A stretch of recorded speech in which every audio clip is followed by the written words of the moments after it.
സുഭാഷിതം. ലൂക്കോസിന്റെ സുവിശേഷം 9-ാം അധ്യായത്തിന്റെ 62-ാം വാക്യം. യേശു അവനോട്, കലപ്പയ്ക്ക് കൈവച്ച ശേഷം പുറകോട്ട് നോക്കുന്നവൻ ആരും ദൈവരാജ്യത്തിന് കൊള്ളാകുന്നവനല്ല എന്ന് പറഞ്ഞു. But Jesus said to him, No one, having put his hand to the plow and looking back, is fit for the kingdom of God. ഒരു മനുഷ്യൻ യേശുവിൻ്റെ അടുക്കൽ വന്നു. കർത്താവേ, ഞാൻ നിന്നെ അനുഗമിക്കാം. ആദ്യം എൻ്റെ വീട്ടിലുള്ളവരോട് യാത്ര പറവാൻ അനുവാദം തരയണം എന്ന് പറഞ്ഞു. അതിന് മറുപടിയായി കർത്താവ് പറഞ്ഞ വാക്കുകളാണ് നാം വായിച്ചത്.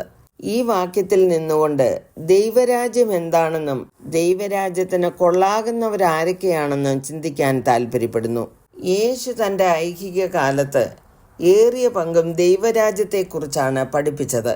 രാജ്യം, ദൈവരാജ്യം, സ്വർഗരാജ്യം എന്നീ പ്രയോഗങ്ങൾ സുവിശേഷങ്ങളിൽ ഉടനീളം കാണുവാൻ കഴിയും. മർക്കോസ് 1:14 വായിക്കുന്നത്, യേശു ഗലീലയിൽ ചെന്നു ദൈവരാജ്യത്തിൻ്റെ സുവിശേഷം പ്രസംഗിച്ചു. കാലം തികഞ്ഞു, ദൈവരാജ്യം സമീപിച്ചിരിക്കുന്നു, മാനസാന്തരപ്പെട്ട് സുവിശേഷത്തിൽ വിശ്വസിപ്പീൻ എന്ന് പറഞ്ഞു.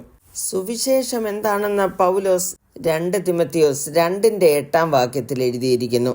ദാവീദിന്റെ സന്തതിയായി ജനിച്ച് മരിച്ചിട്ട് ഉയർത്തെഴുന്നേറ്റിരിക്കുന്ന യേശു ക്രിസ്തുവിനെ ഓർത്തുകൊള്ളുക, അതാകുന്നു എൻ്റെ സുവിശേഷം.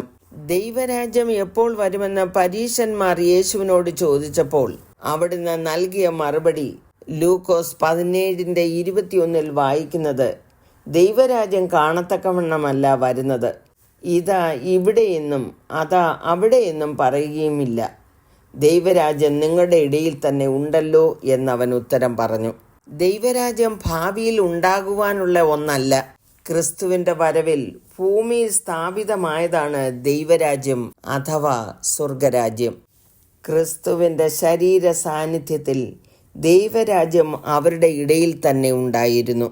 ദൈവരാജ്യത്തിന്റെ പൂർത്തീകരണം കർത്താവിന്റെ 2-ാം വരവിലാണ് സാധ്യമാകുന്നത്. ഇന്ന് യേശു ക്രിസ്തുവിൽ വിശ്വസിക്കുന്നവരുടെ ഉള്ളിൽ ദൈവരാജ്യം സ്ഥാപിതമാകുന്നു. സ്വർഗരാജ്യത്തിന്റെ അനുഭവങ്ങളായ പാപക്ഷമ, രക്ഷ, നിത്യജീവൻ എന്നിവ യേശുവിൽ വിശ്വസിക്കുന്നവർക്ക് അനുഭവമാണ്. ദൈവരാജ്യം വന്നു കഴിഞ്ഞിരിക്കിയാൽ അതിൽ നാം വിശ്വാസത്തോടെ പ്രവേശിച്ചാൽ മതിയാകും. യേശു കർത്താവ് പറഞ്ഞു, എൻ്റെ രാജ്യം ഐഹികമല്ല, അതിനാൽ അവ വിശ്വാസത്താൽ സ്വീകരിക്കേണ്ടതാകുന്നു. കാരണം അത് മതിലുകളും കോട്ടകളുമുള്ള ഒരു ഭൗതിക രാജ്യമായിട്ടല്ല, മറിച്ച് യേശു നമ്മുടെ ഉള്ളിൽ രാജാവായി വാണുകൊണ്ട് ഒരു പുതിയ ജീവിത രീതിയും ചിന്താഗതിയും യേശുവിൻ്റെ പഠിപ്പീരിനനുസരണമായി തീരുന്നു. ദൈവരാജ്യം അനുഗ്രഹങ്ങളുടെ ഒരു സ്വർഗീയ രാജ്യമാണ്. രാജ്യതത്വങ്ങൾക്കനുസൃതമായി ജീവിക്കുന്നവർ അവരുടെ ജീവിതത്തിൽ അനുഗ്രഹം കാണും. യേശു പറഞ്ഞു, മുമ്പേ അവന്റെ രാജ്യവും നീതിയും അന്വേഷിപ്പീൻ, അതോടുകൂടെ ഇതൊക്കെയും നിങ്ങൾക്ക് കിട്ടും. പൗലോസ് പറഞ്ഞിരിക്കുന്നത്, ദൈവരാജ്യം ഭക്ഷണവും പാനീയവുമല്ല, നീതിയും സമാധാനവും പരിശുദ്ധാത്മാവിൽ സന്തോഷവും അത്രേ. യേശു ക്രിസ്തുവിനെ സ്വീകരിക്കുന്ന എല്ലാവർക്കും ഈ രാജ്യത്തിൽ പ്രവേശനമുണ്ട്. ദൈവത്തിന്റെ പ്രവൃത്തിയിൽ തുടങ്ങുന്നവർ അതുമായി മുന്നോട്ട് പോകാൻ ദൃഢനിശ്ചയം ചെയ്യുന്നവരായിരിക്കണം. യേശുവിനെ അനുഗമിക്കുകയും രാജ്യപ്രവർത്തനങ്ങളിൽ ഏർപ്പെടുകയും ചെയ്യുന്ന ഒരാൾക്ക് മുന്നോട്ട് നീങ്ങുന്ന കലപ്പയിൽ ഉറച്ച കൈയും കണ്ണും ആവശ്യമായിരിക്കുന്നു. ഈ രാജ്യത്തിൽ പ്രവേശനം നിഷേധിക്കപ്പെട്ടവരുമുണ്ട്.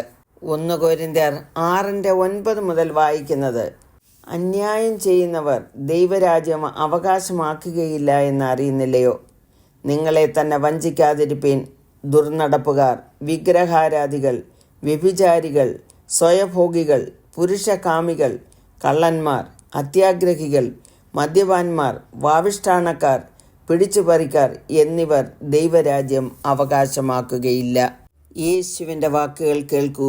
ആമേൻ, ആമേൻ, ഞാൻ നിന്നോട് പറയുന്നു, പുതുതായി ജനിച്ചില്ല എങ്കിൽ ദൈവരാജ്യം കാണുവാൻ ആർക്കും കഴിയുകയില്ല.